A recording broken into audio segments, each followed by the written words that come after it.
Campbell, and I'm the author of Light is the New Black, and I'm also an intuitive spiritual mentor and teacher. Light is the New Black is a book for a new breed of women who are here to be bright lights in the world. It's really a guidebook to help you get back to listening to that inner voice, that intuition, the callings of your soul, and to answer those callings every single day.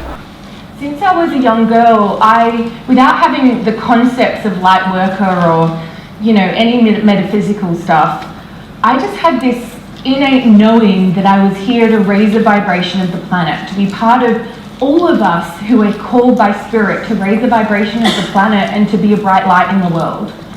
It wasn't until I was probably about 13 and 14 where I had my first big awakening, and I realized how much of a connection I had with my soul, with my intuition, and with picking up other people's feelings and emotions. You might call it empathic. And it's almost like I get in this creative trance, not in a weird way, just, when you've got an idea and you're like, oh yeah. And I'd hear these words, and I'd go home and have my afternoon tea, and I'd go to my room and pretend that I was doing my homework, and I'd get out my journal, and I just start writing. And all of a sudden, through me finding writing, I finally felt calm and centered and completely at one. I guess also I was introduced to channeling then, but I didn't know what channeling was and that's what I was doing. But as I grew older through my teenage years, I kind of felt like I was weird and I wanted to be normal like everyone else. And so I went into what I call a spiritual closet, where I would spend all my spare time really learning about the journey of the soul and doing as many courses and reading as many books as I possibly could. And so developing that relationship to my calling, right, which is to be a teacher, which is to write about the journey of the soul. And yet, while I was at school and with my friendships, I felt like those two worlds couldn't really meet, and so I went into a spiritual closet. And I'd be there just on my bedroom floor, and I'd just write, and all these things had come through about how we need to step up and be a bright light in the world, and I didn't understand what the hell it meant. And yet, those moments on my bedroom floor, door closed, no one would see it, I'd just write for hours and hours and hours. And I didn't realize it at the time, but what I'd found was a gift that I had, and it was a gift only because it was something that lit me up. It made me feel fantastic to be in that communion space with my soul. My background in advertising, I started as a copywriter, so I was confident in writing, but the scary thing with writing your book is telling your story, right? And so it's really revealing like the whole bigger you. I always knew since I was 14, I knew when I picked up my first book off the shelf, it was Louise Hay's You Can Heal Your Life, that's what I wanted to do. But wanting to do that and actually doing it, oh my gosh. The biggest turning point for me was when I just said to myself, okay, well, I feel like I have a message to share. I just need to share it and then trust that the vehicle will appear. And so I said to myself, well, how would an author spend their day? And surprise, surprise, the answer was they'd write. So I just designed my day to have writing as the non-negotiable thing right at the center. And my process of writing is I believe creativity comes through us.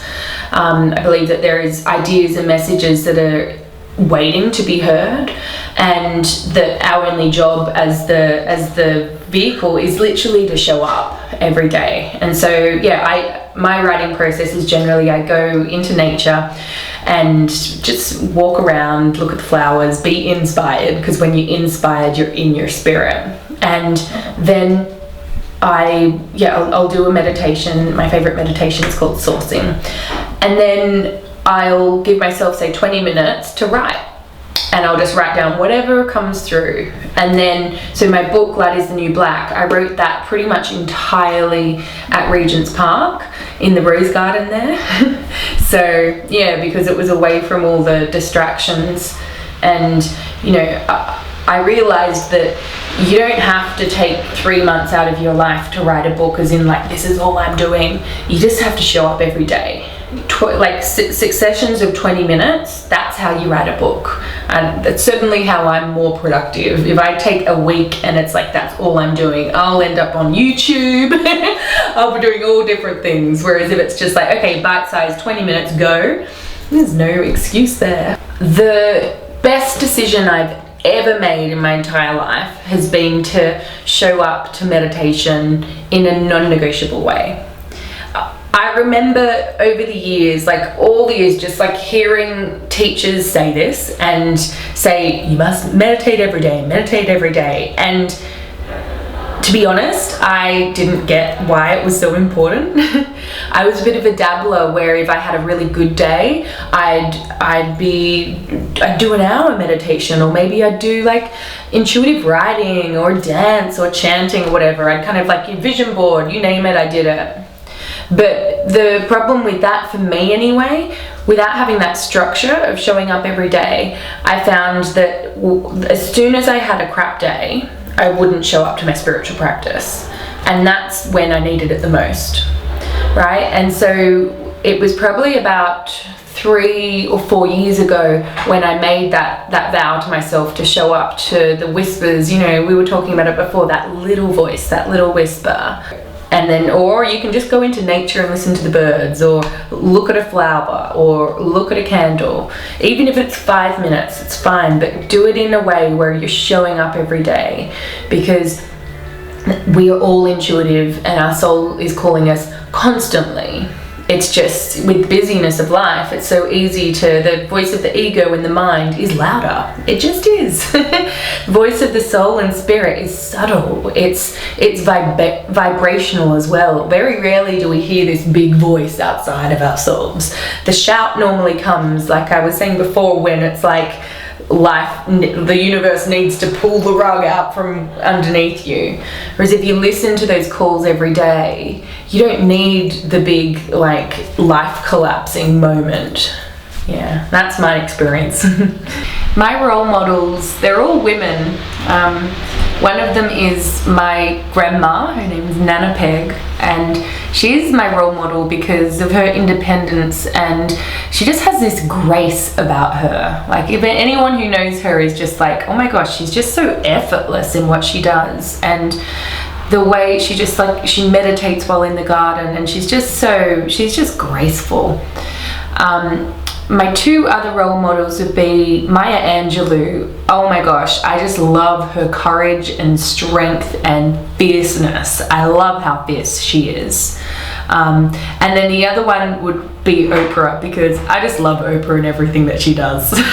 Yeah, and how she encourages people to be more them by being so much herself. So my advice for anyone who has been hearing the niggle, the call, the yearning, and is about to kind of like, oh, they're scared and they're about to make the leap out, I want to say to you, first of all, I want to encourage you and congratulate you for actually listening in the first place. Hardly anyone does that, so that's amazing. The second thing is, if you don't feel ready, don't worry. No one feels ready when they're doing something they haven't done before. So don't let that hold you back. And then the third one is, don't wait for permission or this approval from someone else, or this permission slip before you go and do what your heart calls you to do. I believe that whoever your heroes are, it's very likely that, you know, say for example, if there's a writer that you really admire, or all of the people, your heroes are writers, it's probably because you want to be a writer. And if you want to be a writer, don't feel like you need to get to this point before you are a writer. Turn it around and be like, well, maybe I already am a writer, or singer, or dancer, or whatever it is, chef. The only thing that turns someone into being what they want to be and actually being it is showing up to that practice every day. It's that classic thing of 1,000 hours. So I just want to encourage you guys to, whatever it is you're called to do, go and do it. Answer the baby calls every single day and meditate. I've got a lot of workshops and events coming up over the summer with my book launch. The main one is, we've got the actual public book launch in London on Monday, July 13th at Alternative. So I'd love to invite you guys to come along.